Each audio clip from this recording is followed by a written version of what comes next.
Hello, Facebook. Hello, Instagram. Okay, I'm excited about this particular lesson because we have just come off of Easter. We're about to head into summer. And I think it is very easy for us to keep Jesus the center of Christmas and Easter. But what about the other 300 and whatever 20, 50 something days of the year? I don't even know. So that's what I want to talk about. I want to talk about how do we keep Jesus alive the rest of the time in our homes. So in other words, how do we make him real to our kids outside of those two holidays? Hey, Teresa. So I have 3 things written down, 3 ways to do this. The first one is very simple. It's just with doing daily devotions. Now this can look so many different ways. The way that I do devotions with my daughter, it's typically midday. It's not first thing in the morning. It's not last thing at night. And I'll tell you why. First thing in the morning, I do my devotions and I do my journaling. And I need to get my own mind right. And I need to get my own heart focused before I'm ready to sit down and really help my child do the same thing.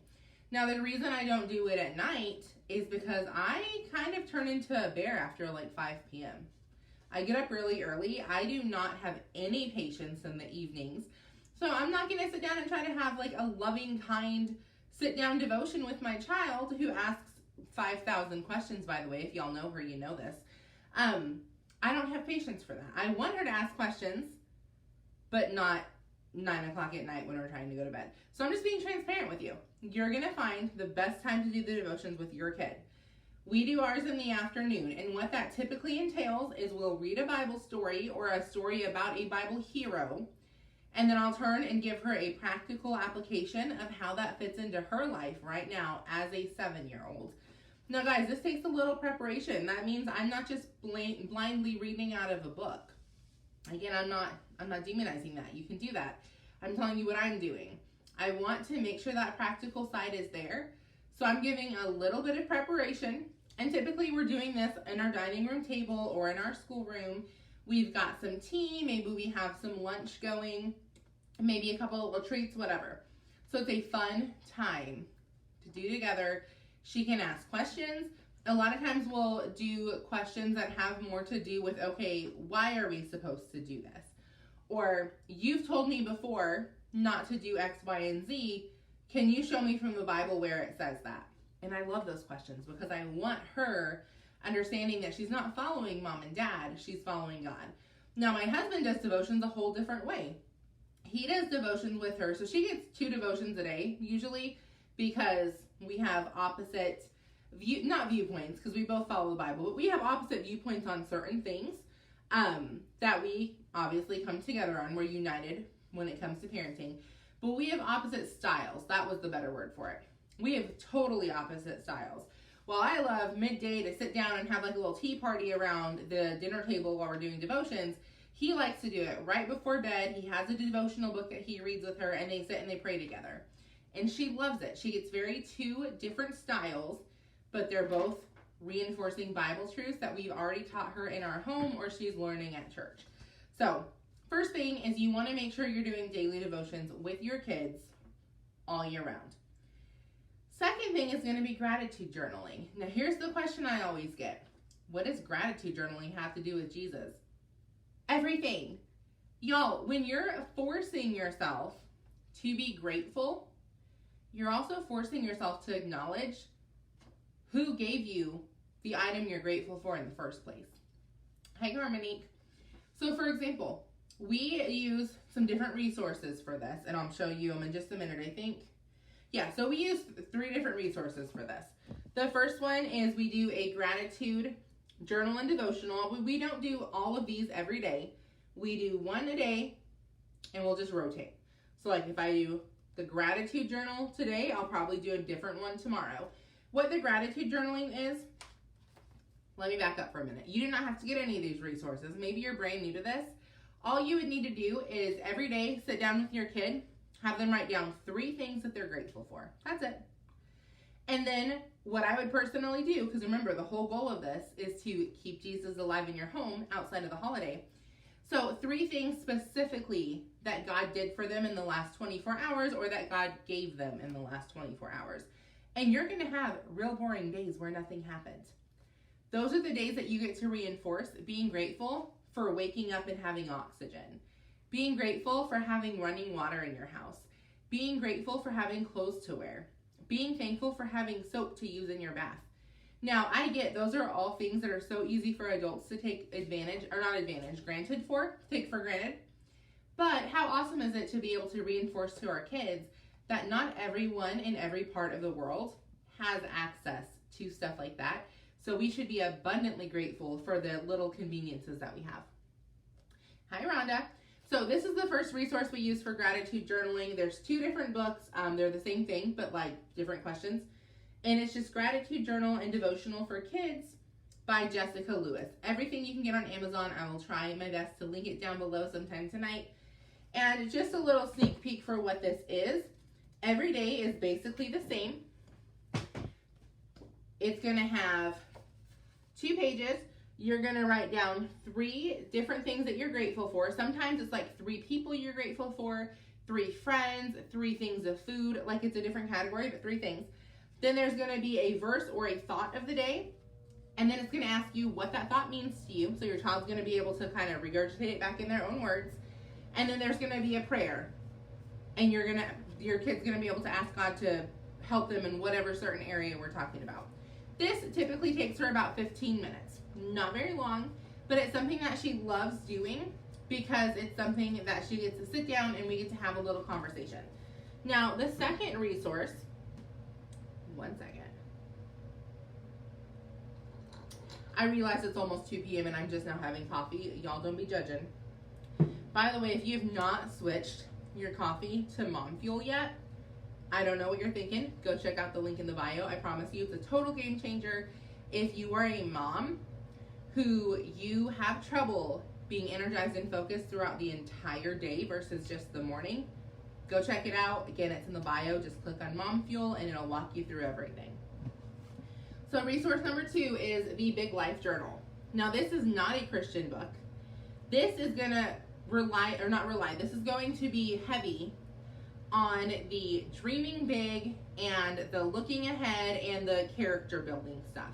I absolutely love this. I think every kid needs to develop character.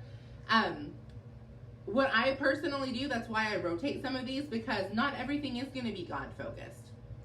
But you can make everything God focused. Let me just flip to one of these and I'll explain. Okay, so for example, this section is just talking about being unique. Now the point of this is talking about how every kid is different and we all have differences in the way that we look and the skills that we have. Now it does not say this, but as a parent, this is where you get to add on that God made them unique. God already knows if they have a subject that they struggle with. God already knows if there's a certain body part that they don't particularly love about themselves. God already knows if they have a disability that maybe they are self-conscious about. So you get to use this as a guide, and it will get them to dreaming big. It'll get them thinking about their future careers. It'll get them thinking about maybe they shouldn't be procrastinating on certain things. This is a really good resource. And then you get to have that underlying biblical value system that you put in there. One second. What's up, babe? Not right now, but as soon as I'm done doing this, you and I are actually going to sit and watch a movie. It's already on the schedule. Can I pick it? We'll see. You can go look on Disney and see if you find one. So, this is mom life, guys. This is what working from home is. She's been playing with her friends, and I have a movie on the schedule for, I've got this live, and then I have a training I'm about to drop in my training page, and then we're going to sit and watch a movie and chill. We love Mondays. Mondays are a slow start around here. As you can see, like no hair, no makeup done. We slept in a little bit this morning. It was just really, really good. So the third resource I use is, again, this is not a biblical resource. This gets you, as the parent, getting to put the biblical values in with this. But this is from Evan Moore. It's called the Heart and Mind Activities for Today's Kids. This really deals with them coping with their emotions. Listen, I was never taught this as a kid. I struggled with very, very severe anxiety and depression growing up in my teenage years, and then it hit again after having my daughter. I had no idea how to process some of the emotions. This starts them when they're young. This is book 1. I believe there's a book 2 as well. It does say 8 and 9-year-olds. I will say my daughter is 7, and she's perfectly fine with this. One of the activities that we just did was actually, I don't have it in front of me. Hey, Glory. What? Can you bring me that heart that has all of the I am statements on it that you made? So it had a whole, I believe it's on the table. Can you check, please? Yeah. So there was a whole list of like unique and kind and pretty and smart, and a whole list of just adjectives that would describe her. She got to cut them all out, and the ones that she felt applied to her, or that she wanted to apply to her and she was working on, like one of them was brave. And she even said, she's like, I'm not brave, but I'm working on it. I was like, okay, you're working on it. Let's put it on there. She got to make it into a cool design, basically. So the design that the book gave was like a cloud. My daughter wanted to make it into a heart, which I thought was really cute. So that's what we did. Oh, here we go. Thank you. So this is what the finished product looked like. We read through them. We talked about them. It was really cool. Now I'm just flipping through randomly. So this one says, that bugs me. It says, sometimes a person or thing might bug you or bother you. All people have things that bother them. Because again, it's reinforcing the fact that none of us are perfect. And this is what you get to reinforce as a parent as well. Maybe your daughter or your child, maybe they think they're the weird kid. Listen, I get it. Politically correctness, we don't say that. I'm saying that. Children feel that. Other children say that. Hopefully your kid isn't calling people weird, but chances are they've felt it. So have the honest conversation. We're all weird. We're all weird in our own way, right? There's stuff about me that I know drives my husband nuts. There's stuff about my husband that drives me bonkers. That's life, guys. We're humans. So that's something that you get to reinforce with your kid. Maybe someone's called you weird. Okay. They're weird too. We're all weird. Weird isn't a bad thing. Unique isn't a bad thing. We're all different. We're all special. So it says, all people have things that bother them, but you can do things to try to feel better. So this is talking about things that you personally don't like about yourself that you can control.